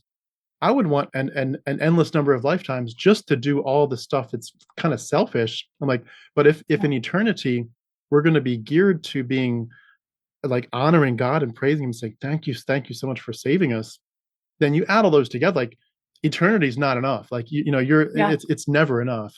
It's never going to be enough for me. And I wanted it. I still do in many ways. Not the obviously Yahweh garbage, but I wanted heaven, and I wanted the glories of it, and I wanted to be with loved ones, and I wanted to find out what is it like for Tim to be fully sinless and to be truly myself in the best sense possible, and to realize that construct of there's a better Tim that's without sin and without shame and without any this inherited sin nature. That person is not real. Like, number one, you can get over the perfectionism that you're waiting for heaven, you're gonna get there in glory, but like realize that the part of that you really wanted to get to, the real you don't get that. This is the real you, and whether it's the best you get or not, this is it. And it does, it hurts, and it hurts that people think, well, you walked away from Christianity for such garbage reasons. Like, I didn't want to. I remember that phrase in C.S. Lewis where he was talking about becoming a Christian, and he said, "I was the most reluctant convert in all of England. I went kicking and screaming into the kingdom." And I was like, I went kicking and screaming out of it. I did not want to leave Christianity, and it hurts. But can I ask, and I'll bring this towards the last few questions here and we'll wrap up, but you mentioned your kids. That's got to be such a weird part of this journey. Like, where were they in their ages when you began to heavily deconstruct? Were they already old enough to have placed their faith in Jesus and seen Him as a savior? And how did that journey go as they realized, like, our mom is a heretic? Were they able to join you in that, or have they taken different paths? Oh, great question. And I'm always careful about what I say about my kids because they are their own people, and I don't want to say anything that's their business and not mine to share. Um, But yeah, they were pretty young. I would say, if I remember correctly, they had all gotten saved. So that's safe. They're fine. If this is all true, after all, they're all going to heaven. Um, but so they were born in 2000, 2002, and 2006. So this started for me around 2008, 9, 10. So they were pretty young. My oldest did come home from school when she was 6 or 7. I can't remember. It was in 2008 was the last time that I voted for a Republican. So I was torn. I really wanted to vote for Barack Obama, but that was not possible because, abortion.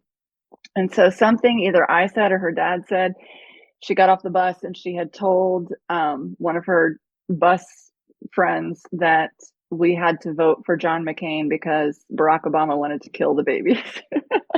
So that she knew about that or whatever.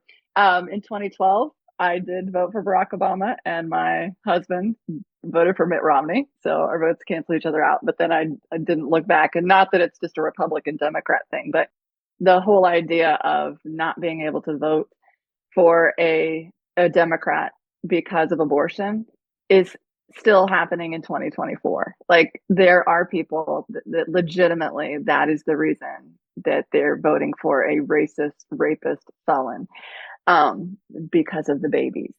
So my kids were on this journey with me.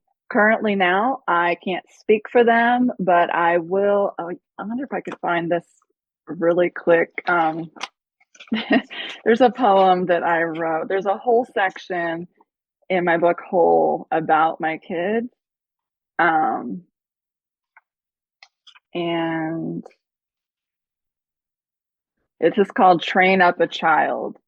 My kids are so inclusive and kind and accepting and wise and hilarious. They cuss like sailors and don't believe in God, and I'm here for it and here for them forever and always. So there have been times when I will make some reference to, example, I bought myself a dozen tulips at Trader Joe's a year ago or so. And the next morning, they had all like bent down in this weird thing. And I was like, oh, it's like when Joseph's brothers like all bowed down to him in his dream. And my kids are like, who? What are you talking about? I was like, whoa, whoa, whoa.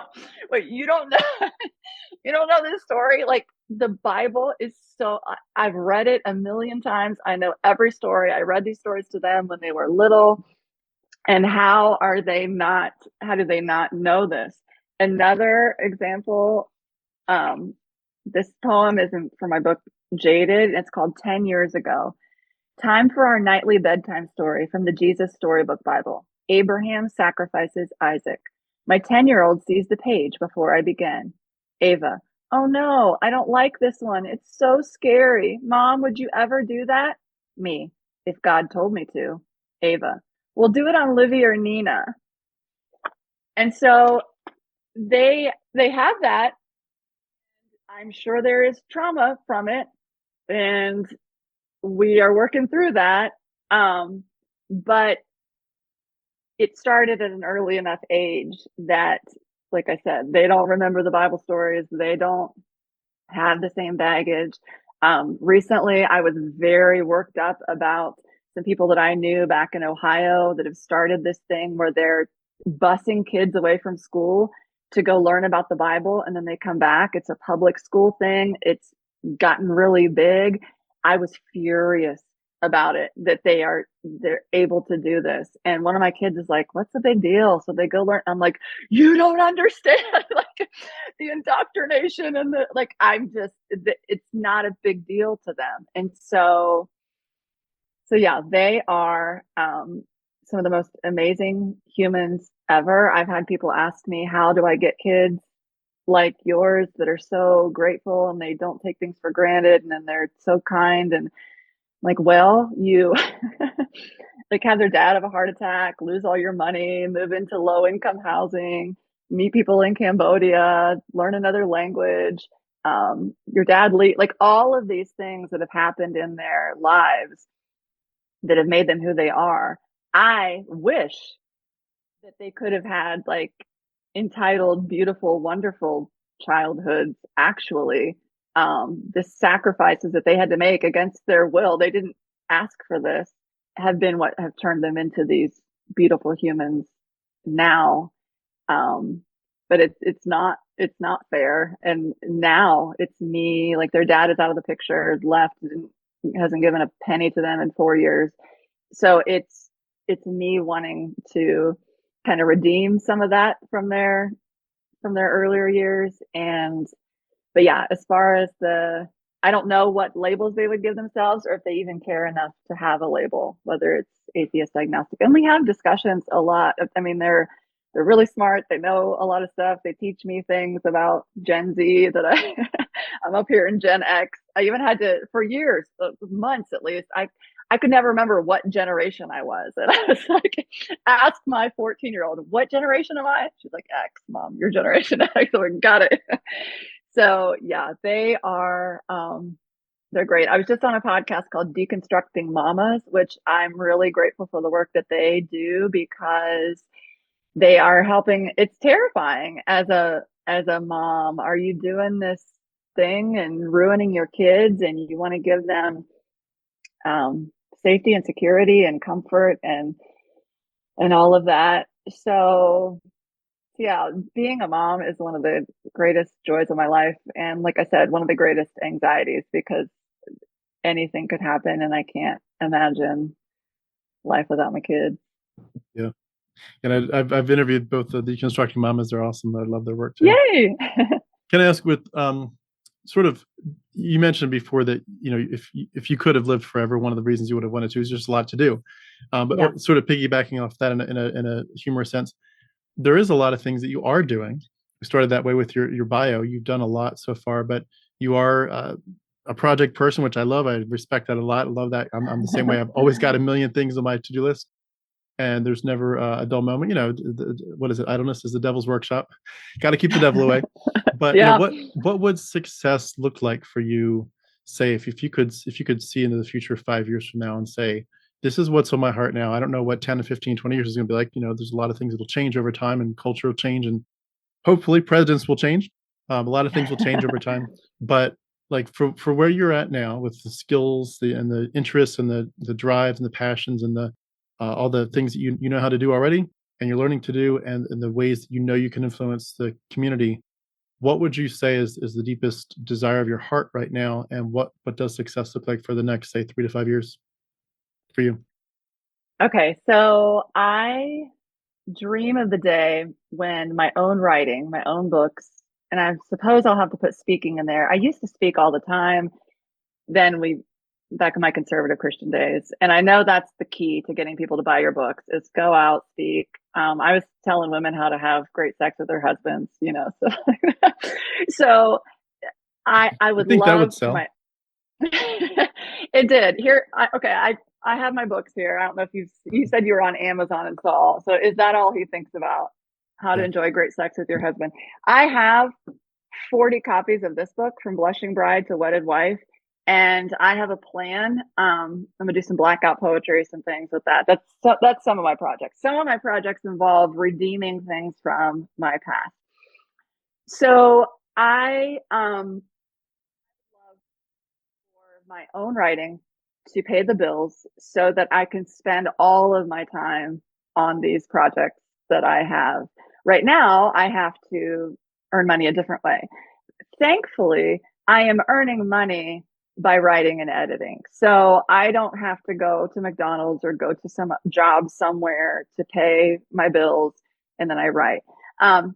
What's hard with that, though, is if I'm spending all day writing for other people, that takes up most of my brain power. And then when I try to do my own work, I don't have as much left. Which brings me to poem art, where I take illustrations from kids' books and glue my poems on them. So this one, Frog and Toad, is one of my favorite books as a kid. This one's called Overheard, Whispers. I think she might be backsliding.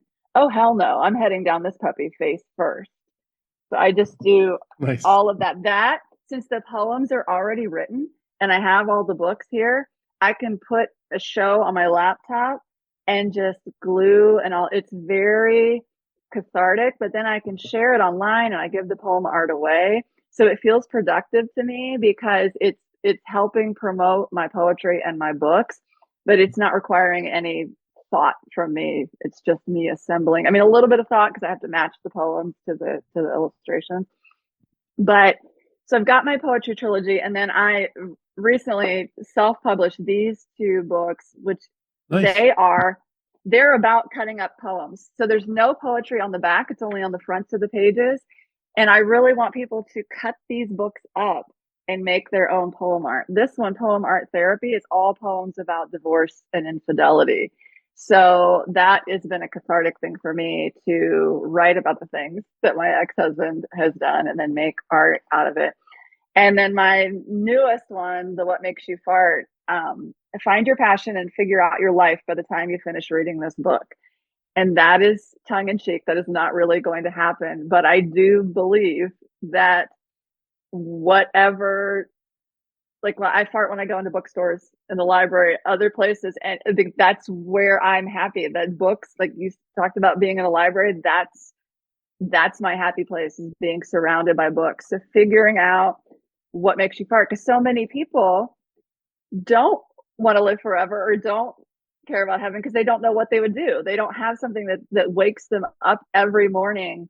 Like this gets me out of bed in the morning, knowing that I have more books to write, more poem art to make. I love that. One of my big goals that I started saying out loud because I really want it to be true.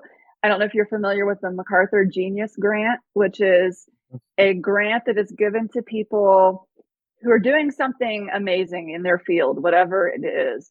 And right now it's $600,000 that you're given over 5 years to just make your art, do your thing, do your research, whatever it is. I think they pick 25 people every year. And a lot of my favorite authors have gotten this. I just turned 49. By the time I'm 60, I want to win this grant to be able to do this. And I've thought to myself, what would you win it for, Marla? Because I do a lot of anti-racism work and stuff like that. But I thought, you know what? I want to win it for my poem art. Like I want to start this poem art revolution. And it seems ridiculous, but it's touching people's hearts. They're making their own poetry. It's bringing healing. And so that's like this big goal that I have. But basically, I want to not have to worry about money so that I can write the words I want to write, say the things I want to say, make the art. I do the protest art, like I was saying. James Dobson is the big one that I will buy his books and rip off the covers. He talks a lot about the strong-willed child. I was a very strong-willed child, so I make bookmarks that are say strong-willed, and I'll give those away or sell them. So it all is kind of connected in this way of let's make a difference in the world, but this bridge between where I used to be and where I am. And like you were talking about the mythology and stuff, and I've looked into some of that's a whole new thing for me. Like where obviously you know so much about that and you're so passionate about that, and that can be a bridge for people to see, for those who are willing to see what the truth of the Bible, the context of the Bible, where these stories came from. I remember the first time that I learned that all these other people also had flood stories, and I was like, wait a second, what? It's not like just our flood story is the true story. So helping other people become whole, to thrive, the love your neighbor as yourself is really big for me, because what do I want for myself? I want to be able to write. I want people to read my words. I want to touch lives. So that's what I want for other people, if that's what they want. Well, that's awesome. I love those goals. They're so amazing. It's so cool to live a life where your creativity can thrive and shine. Just maybe as a wrap up, sort of, I love to just invite people, of course, to mention anything else that's on their mind that I didn't ask about that maybe you thought of, you wanted to get to. But also, if you could add a sort of final word to anybody that's going through the hardest parts of this, where they're like, I know that I've learned some stuff and I can't go back to where I was, but I'm not sure where I'm going to land. Maybe I'll be an agnostic and maybe an atheist. Maybe I'll be a progressive Christian. I don't know. I can't go backwards. Something's changing and it's kind of scary. what would you say to someone that's in, arguably for them at least the scariest part of this so far, and especially knowing that they could lose relationships over it? And if they just feel like just the certainty of like my theology was my life, and I knew that I knew that I knew that I was right, and I had the right worldview, and now all of a sudden maybe I don't. That's a scary place to be. What would you say to someone that's in the hardest parts of that journey? In a nutshell, I would say that there is freedom and wholeness on the other side, and I am proof of that. I would also encourage people to read my books, because that's what I did. Is I put it was going to be two books. It was going to be, here's my deconstruction story, now here is me on the other side of it. But as you know, someone who knows about mythology and the hero's journey and all of that, you got to have a beginning, and then you got to have a dark forest, and then you can have coming out of it. And so that's another, if you want to call it a God thing, which we don't want to call it that one. But I tried to sit down and write that second happy book, and everything that came out was anger and bitterness and resentment. And so I knew there had to be a second book, which was Jaded. So I started with Unbelieve, and it's la la la. This is how this is all happening. Jaded is that dark forest, and Whole is the other side, and it's still not the end. But I end Unbelieve, when you said, "Where have I landed?" with a poem called "Where Have I Landed?" That's the thing. I can fly now, and damn, what a glorious view. You can see so much from up here. Wow, and dang, there are other birds too. I might descend, a light from time to time, but why would I land in any one place for very long at all when I have wings? I've always, always had wings. And so that's a thing that I tell people: you don't need to land somewhere. Everyone asks me that. Where have you landed? Where have you landed? They want that certainty. They want that label. They want to know. They want to know. And we can't. We can't know. And it's scary, yes, but you, like you said, all those Christians that don't want to ask you, they are scared, because they can throw those little jabs at you. You just wanted to go sin. You just wanted this. You were never really a Christian. If they look at my life, and if they knew me, and if they read my books, that goes out the window. My husband, my ex-husband, who still calls himself a Christian, cheated on me for 4 years and then left. I have never had sex with anyone that I am not married to. So he's been gone for 4 years, and I haven't had sex since. So I didn't deconstruct because of sex. And to say that I must not have been a Christian, tell that to my 62 journals and my 4 books and all my speaking engagements. I have the receipts on top of receipts on top of receipts. So for people, I don't bother with those people anymore. If they want to come to me, they can. I'm not going after them. I don't care. I am here for the people who are brave enough to take that very first step of, I have a question. I have a doubt. What about this? And my books, I believe, are a really, really, really good way to take them from, here are these doubts and questions. Here's the hurt and the angst and the bitterness. Now, here's this other side. It's going to be okay. And the fact that my poetry is not this genius poetry you cannot understand. It's super accessible. It's easy. It inspires people to write their own, because you look at it and you're like, wait, that's a poem? Well, then I could write a poem. Like, yes, you could. Please do. Let's have it. Let's read it. Let's share it. And let's do something here. And not just be about what we're against, which is what Christianity was a lot of the time. And I don't want to just be anti-Christianity. I want to be pro something, pro art, pro love, pro wholeness, pro creativity. I want to move forward with positive energy and love. And I want wholeness for people, even my enemies. And this is a little trick of mine that I encourage people to do. People ask me about forgiveness. I'm like, yeah, I don't do forgiveness anymore. I pray in quotation marks, for people's wholeness. So my ex-husband, who's not sorry for anything he did, am I going to forgive him? Nah, I'll pray for his wholeness. Why? because I know that for him to be whole, he has a lot of reparations to make. He's got a lot of repenting to do, all of that. If he can do that and get to that place, good for him. Same with anyone, really.